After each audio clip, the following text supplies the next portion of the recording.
This morning, your alarm went off at a specific time. You checked the weather on your phone. You may have even tracked your steps, looked at your grades online, or checked your social media followers. The thing they all have in common is functions.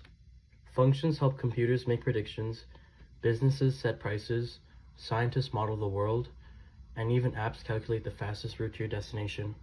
In this video, I'll cover what a function is, what domain and range are, and their relevance to the real world. A function is like a machine that takes inputs, puts them through a rule, and gives you an output.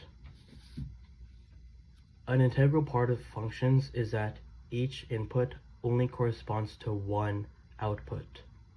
So 1 to 2, 2 to 4, 3 to 6. Here, we have 1 to 2, 2 to 4, 3 to 6, and 9. Because 3 corresponds to 2 different y values, it cannot be classified as a function. I'm going to be talking about four main types of functions: linear, quadratic, radical, exponential. But first, domain and range. Domain is all possible x values or inputs, while range is all possible y values or outputs. A linear function is a function where you start at one point and you go at a constant rate in either direction. Linear functions are almost always at some sort of angle. Because of this, the domain and range of a linear function is x equals all real numbers and y equals all real numbers. A quadratic function is in this case, U-shaped function that goes continuously up and out. Because of this, the domain for a quadratic function is x equals all real numbers, while the range is y equals all real numbers, so long as y is, in this case, greater than or equal to the value of the vertex.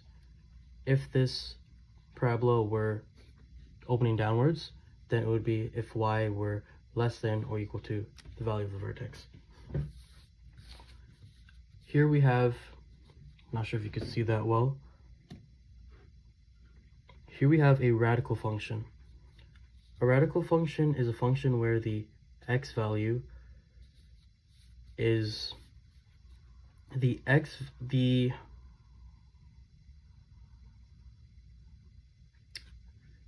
y value is equal to the square root of the x value. In other words, in a radical function, you have a slope that continuously gets flatter and flatter, but never gets to a slope of 0. It gets closer and closer to 0, but never quite there.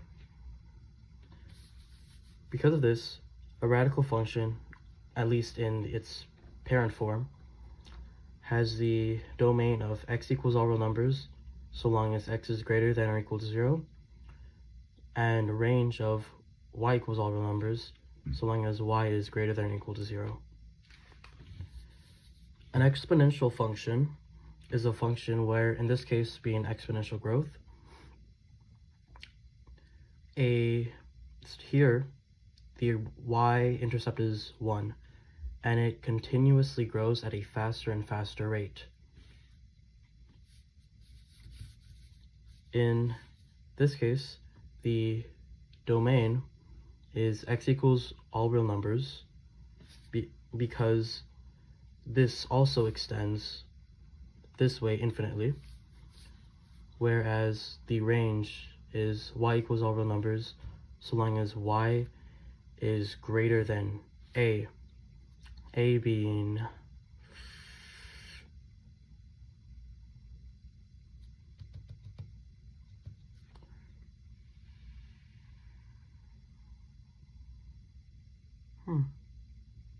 we'll get back to that. Let's start with mosquito. Let's start with our first real life example of a linear function. In this function, your input is the amount of pizza you order, while your output is the total cost. One pizza corresponds to $12.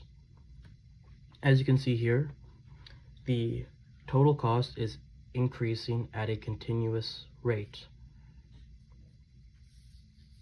Now, the typical formula for a linear function is y equals mx plus b, where mx is the slope or the rise over run, and b is the y-intercept.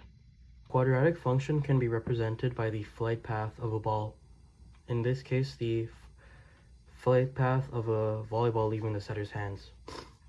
But it can also represent the available hitting options for the hitter. What I mean by this is, right now, every point on this curve is an available hitting option at some point in time. However, if we were to draw an open circle here and an open circle here representing where a block is set up, the ball cannot be hit at these points in order to score a successful point, meaning that the function no longer exists at this point if this function represents available hitting options. These are the different formulas for a quadratic function, highlighting the y-intercept, vertex coordinates, and the x-intercepts respectively.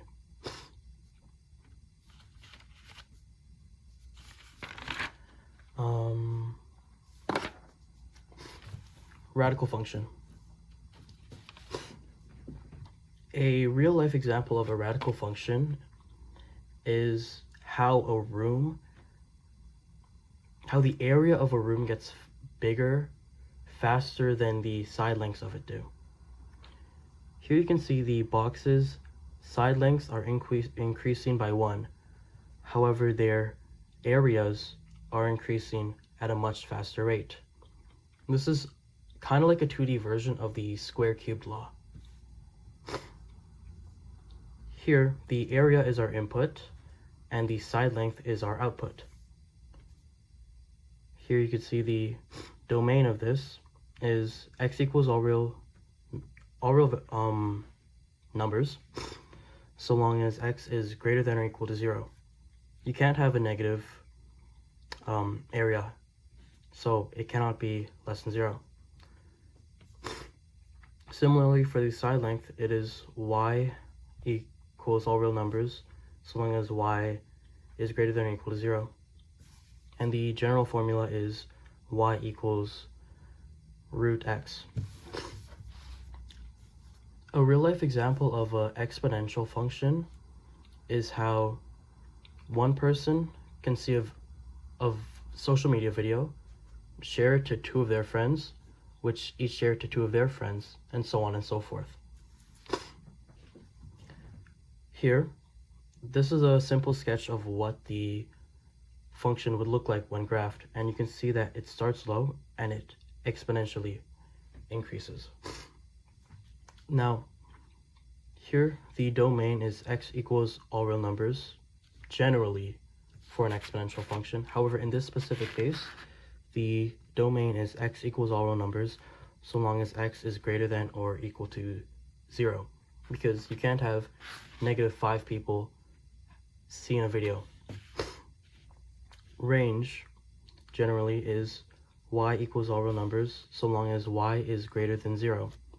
The reason why it's greater than 0 and not greater than or equal to 0 is because here you have an asymptote, where in this left direction, this line will get closer and closer to 0, but never actually touch. In our real-life example, it is y equals all real numbers, so long as y is greater than or equal to 1. Because of the restrictions of real life.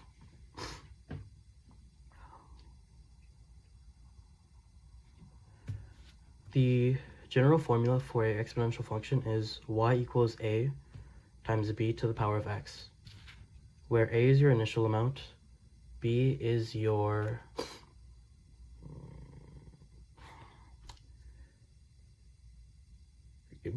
growth factor, and then x is your amount of terms.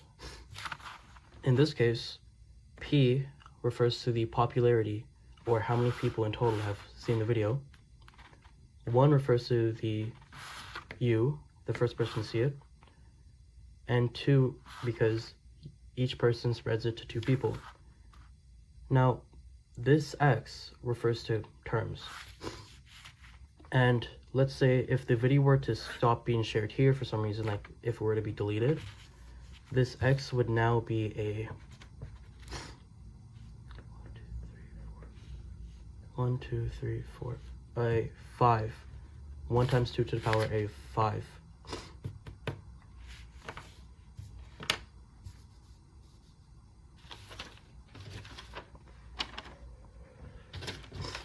Now, not all functions are continuous lines. Some functions appear in just dots on a graph, like here, where x corresponds to 10, 2, 12, 3, 4, 4, 4, and 5, 12. Instead of using any other method that we've used previously, because there's no function existing between these 2 points, or these 2 points, or these 2 points, we can't really give a answer such as x equals all real numbers, because we only have 5 numbers where x can exist at, those being 1, 2, 3, 4, and 5. Similarly, for the range, we have to list it as 4, 4, 10, 12, and 12, because, well, there's nothing between the points. When listing out domain and range as limited information, you want to order them from lowest to highest, or in ascending order. To recap, a function is one input that gives you one output. Domain is all possible inputs, and range is all possible outputs. Now, some inputs aren't always allowed, and some outputs aren't always allowed. The reason why functions are important is because they lay the foundation for things like online shopping, video game scores, population growth, tracking fitness progress, calculating phone plans, and so much more of the world around us. I hope this video taught you a lot about what functions are and how they're measured through their domain and range.